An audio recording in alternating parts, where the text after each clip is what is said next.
जिंदगी में पैसे से बड़ी चीज होती है ह्यूमैनिटी।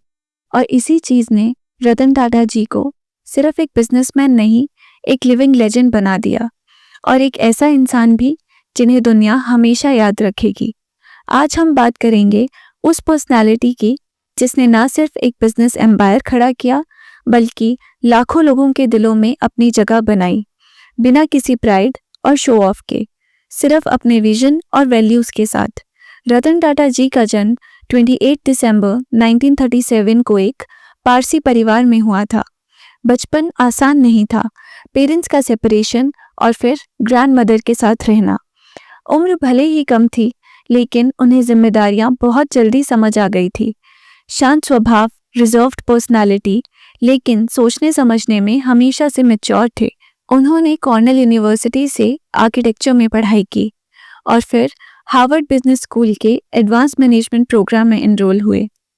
लेकिन उन्हें सबसे बड़ी सीख किताबों से नहीं, लाइफ के रियल एक्सपीरियंसेस से मिली। उनका कहना था, ups and downs in life are very important to keep us going, because a straight line even in an ECG means we are not alive. मतलब मुश्किलें होंगी तभी जिंदगी होगी।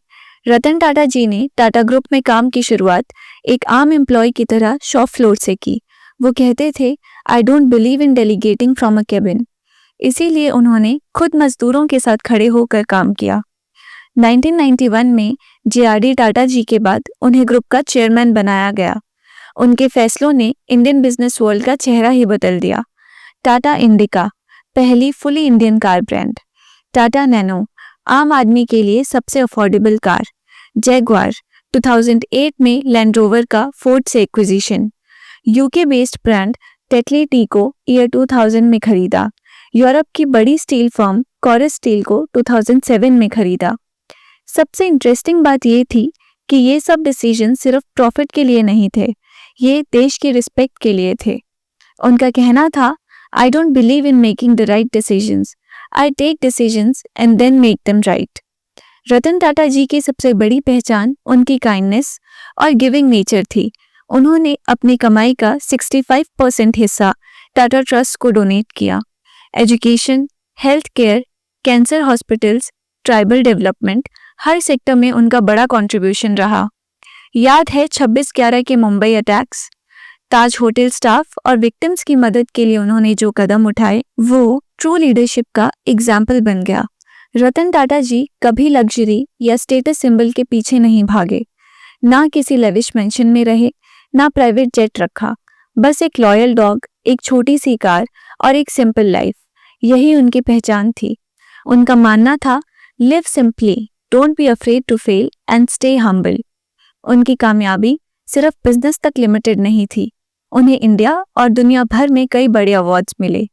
पद्म भूषण, पद्म विभूषण, महाराष्ट्र भूषण और इंटरनेशनल ऑनर्स जैसे Carnegie medal of philanthropy, France का legion of honour और UK की तरफ से ऑनरेरी नाइटहुड, ये सभी उनके काम की पहचान थे। लेकिन सबसे खास बात ये थी कि वो कभी भी नाम या शोहरत के पीछे नहीं भागे। उनके जाने के बाद महाराष्ट्र गवर्नमेंट ने उन्हें सम्मान देने के लिए उनके नाम की सिफारिश भारत रत्न के लिए की। जब दुनिया सिर्फ पैसा कमाने के पीछे भाग रही थी, रतन टाटा जी ने सिखाया, be a billionaire in values first. वो लीडर थे जो अपने एम्प्लॉयज को फैमिली मानते थे, जिन्होंने अपने काम से पहचान बनाई और जिन्होंने इंडिया का सर पूरी दुनिया में ऊंचा किया।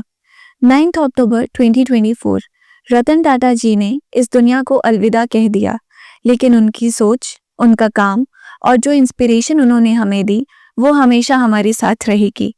उन्होंने कंपनीज नहीं, एक बेटर फ्यूचर बनाया, हमारे लिए और आने वाली जनरेशन्स के लिए। रतन टाटा जी सिर्फ एक बिजनेसमैन नहीं थे, ही इज एन इंस्पिरेशन। उन्होंने हमें सिखाया, the true service is the service to humanity. अगर रतन टाटा जी की ये कहानी आपको इंस्पायर कर पाई हो, तो इस वीडियो को लाइक ज़रूर करें और ऐसे ही रियल लाइफ इंस्पिरेशनल स्टोरीज के लिए चैनल को सब्सक्राइब करें। मिलेंगे नेक्स्ट संडे एक और इंस्पायरिंग स्टोरी के साथ।